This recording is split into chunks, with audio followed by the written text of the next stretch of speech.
La panique a commencé à se répandre dans le Golfe après que des images satellitaires ont montré les quais de chargement de l'île de Kharg sans aucun pétrolier, exactement au principal point de sortie du pétrole iranien.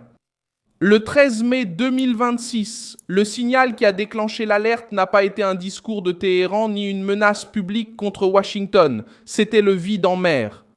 Le terminal qui reçoit habituellement des navires pour charger du pétrole est apparu à l'arrêt, tandis qu'une grande nappe de pétrole était signalée près de l'île et que les États-Unis maintenaient une pression navale sur le trafic lié à l'Iran.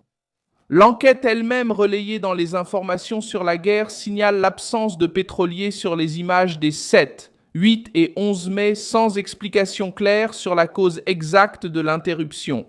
Je vais tout te raconter dans un instant, mais maintenant tu vas vouloir t'abonner à la chaîne pour rester bien informé. Des informations en temps réel, dans les meilleures conditions, une qualité journalistique déjà reconnue. La référence en matière de crédibilité, c'est Milson Alves. Kharg n'est pas une île quelconque pour le régime iranien, c'est le cœur du pétrole iranien. Quand les navires disparaissent de là, le message est grave. Soit Téhéran essaie de protéger des navires à risque plus élevé, soit le terminal est coincé entre fuite, blocus, peur d'attaque et effondrement logistique.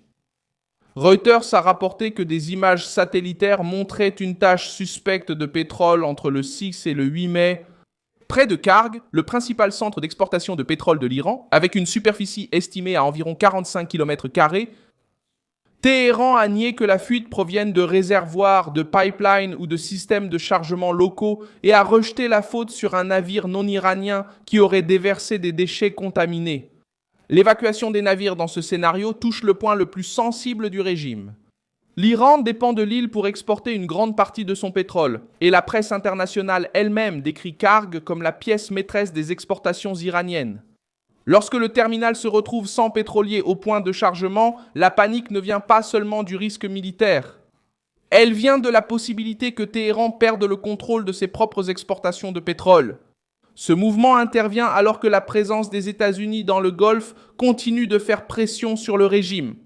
Le commandement central des États-Unis a déclaré que, lors de 4 semaines de blocus naval contre les navires entrant ou sortant des ports iraniens, les forces américaines ont redirigé 67 navires commerciaux, autorisé le passage de 15 navires d'aide humanitaire et neutralisé 4 navires pour garantir le respect de l'opération.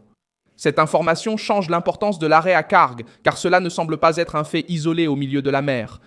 Cela semble faire partie d'une séquence dans laquelle l'Iran perd progressivement sa liberté de manœuvre, tandis que Washington choisit quand accentuer la pression ou serrer l'étau et jusqu'où laisser le régime respirer. En même temps, les signes autour du Golfe montrent que d'autres gouvernements se préparent déjà à une phase plus difficile. Les informations qui circulent indiquent que les Émirats arabes unis installent des structures de protection anti-drone autour des zones de stockage de pétrole avec des échafaudages en acier et des barrières plus solides que de simples filets. La logique est simple. Si les pétroliers quittent Kharg et que des infrastructures énergétiques sont soudainement protégées ailleurs dans le Golfe, le marché réalise que le risque est réel. Et là, le fait s'interprète simplement. Si Téhéran a dû éloigner des navires de sa principale île d'exportation, le régime est en train de défendre ce qu'il lui reste avant d'en perdre davantage. L'image des quais vides à Kharg porte directement atteinte à le récit de puissance de l'Iran, un gouvernement qui affirme contrôler le Golfe, qui tente d'utiliser Hormuz comme moyen de pression et qui menace les navires rivaux. Il ne devrait pas voir son propre terminal devenir une zone silencieuse. C'est là que la panique apparaît. Ce n'est pas la panique d'une explosion en plein écran.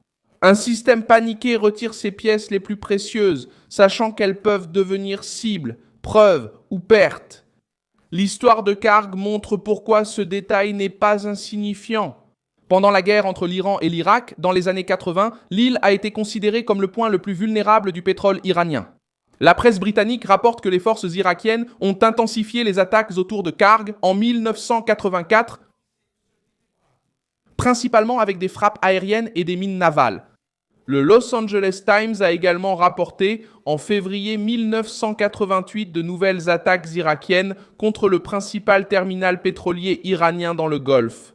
À cette époque, Bagdad visait l'économie de guerre de Téhéran parce qu'il savait que le pétrole finançait la résistance iranienne. Aujourd'hui, l'image des navires disparaissant du terminal ravive la même mémoire stratégique. Lorsque Karg est menacé, le problème n'est pas seulement militaire. Il est financier, psychologique et politique.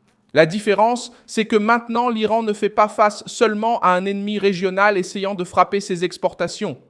Il fait face à une pression plus large, avec un blocus naval des États-Unis, un marché de l'énergie en alerte, des nations du Golfe renforçant leur défense et des acheteurs essayant d'assurer le passage par des routes de plus en plus délicates. Pendant la guerre des années 80, Téhéran parvenait encore à disperser une partie des opérations, à adapter les routes et à résister, même à un coût élevé. Aujourd'hui, chaque mouvement est observé par satellite. Chaque pétrolier à l'arrêt devient un signal pour le marché, et chaque tâche sur la mer alimente les soupçons concernant la sécurité des infrastructures. Le régime peut tenter d'expliquer la tâche comme un rejet d'un autre navire, mais il ne peut dissimuler le fait essentiel. Les terminaux sont apparus sans le mouvement habituel des pétroliers. Des exemples d'autres nations montrent pourquoi le retrait des navires fait si peur. En 2024, des attaques en mer Rouge ont fait augmenter de 47% les cargaisons de pétrole et de carburant sur la route la plus longue, passant par le cap de Bonne-Espérance, car les entreprises ont préféré passer plus de temps et dépenser plus d'argent plutôt que d'exposer leurs navires au risque. En Libye, les blocages et fermetures de terminaux comme Ras Aslanouf et Essaid ont également montré comment une guerre interne peut étouffer les exportations sans avoir besoin de tout détruire.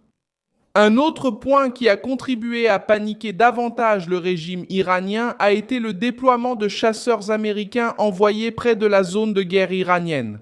Et le signal le plus fort est apparu sur la base aérienne Prince Sultan en Arabie Saoudite. Selon les informations qui circulent, des images satellites indiquent l'arrivée d'environ 15 chasseurs F-16 sur place, portant à 53 le nombre mentionné d'appareils de ce modèle. Sur la base, tandis que des avions de transport, des avions ravitailleurs et des bombardiers B-1B maintenaient une activité liée au Moyen-Orient. La partie la plus récente qui contribue à entretenir cette ambiance provient de l'Air and Space Forces, qui a rapporté aujourd'hui que le Pentagone estime déjà à environ 29 milliards de dollars le coût des opérations contre l'Iran, en citant même des dommages sur des aéronefs et des réservoirs de ravitaillement sur la base Prince Sultan elle-même. Autrement dit, cette base n'apparaît pas comme un simple détail lointain.